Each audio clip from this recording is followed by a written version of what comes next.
दोस्तों, आप सभी को राधे राधे। राजू भाई यूट्यूब चैनल में आप सभी लोगों का स्वागत है। दोस्तों, बहुत ही ज्ञानवर्धक कहानी है। इस कहानी को आप अंत तक ज़रूर सुनें। हमारी कहानी आप लोगों को अच्छी लगे तो अपने दोस्तों के साथ शेयर करें और कमेंट में हर हर महादेव ज़रूर लिखें। आइए कहानी को शुरू करते हैं। एक समय की बात है, मैं अपने मेडिकल पर बैठा था और गर्मियों के दिन थे। मैं और मेरा नौकर मरीजों को दवाइयाँ दे रहे थे। मेरे मेडिकल पर बहुत ही भीड़ थी और बहुत सारे ग्राहक आ भी रहे थे। मैं जल्दी जल्दी बिल बना रहा था और अपने ग्राहकों को दवाई भी दे रहा था। तभी मुझे एक भीड़ में एक माँ दिखाई दी जो बहुत ही दूर सड़क के पार खड़ी थी और मुझे ऐसा लग रहा था कि जैसे कि माँ मुझसे कुछ कहना चाहती है, लेकिन वह कह नहीं पा रही है। और फिर मुझे लगा कि मुझे माँ से जाकर बात करनी चाहिए और मैंने अपने ग्राहकों को जल्दी जल्दी दवाइयाँ दी और दवाइयों को लेकर ग्राहक अपने अपने घर चले गए। और फिर मैं उठकर माँ से मिलने के लिए गया और फिर माँ के पास जाकर माँ के सामने हाथ जोड़कर माँ को प्रणाम किया और मैं बोला, माता जी क्या हुआ? मुझे ऐसा लग रहा था जैसे कि आप कुछ मुझसे बात करना चाहती हैं पर आप कह नहीं पा रही हैं। आप मेरी दुकान पर भी नहीं आ रही थीं। आपके पास पैसे नहीं हैं तो कोई बात नहीं, मैं आपको दवाइयाँ दे दूँगा। बताइए मैं आपकी क्या मदद करूँ?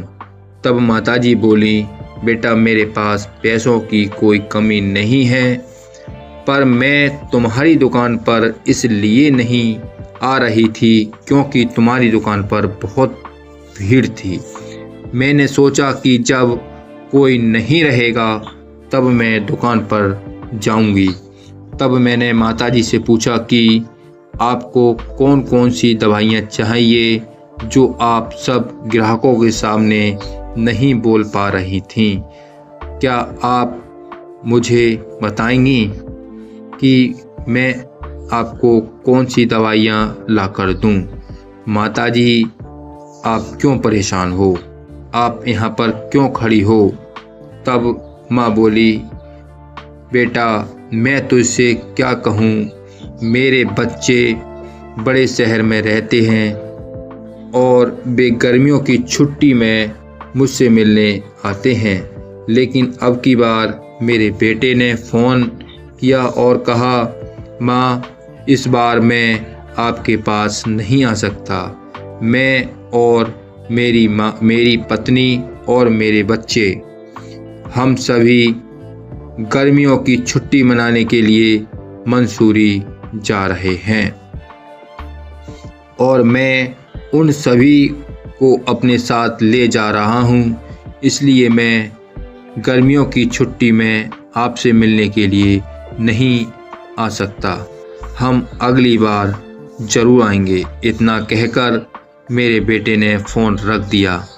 और जब माँ बोली रही थी तो मुझे समझ में नहीं आ रहा था कि माँ क्या बोल रही है और माँ की आँखों में से आंसू गिर रहे थे।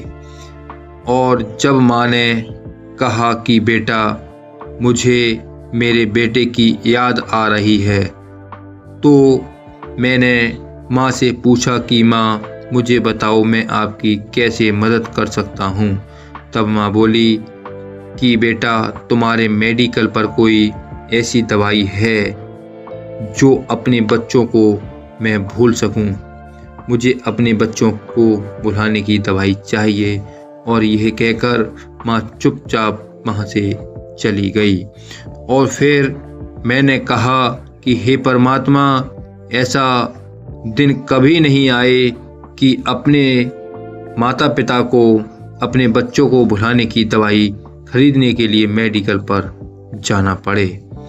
हमें अपने माता पिता को खुश रखना चाहिए, क्योंकि एक दिन ऐसा आएगा जब वो नहीं होंगे, तब हमें उनकी कमी महसूस होगी और तब आप समझ नहीं पाएंगे कि उनकी कमी को हम कैसे पूरा करें। क्योंकि माता पिता का प्यार एक ऐसा प्यार है जो बिना किसी स्वार्थ के होता है। उन्हें आपसे कुछ नहीं चाहिए, बस उन्हें आपका प्यार चाहिए। दोस्तों, हम दिल से आशा करते हैं कि ये कहानी आपको अच्छी लगी होगी।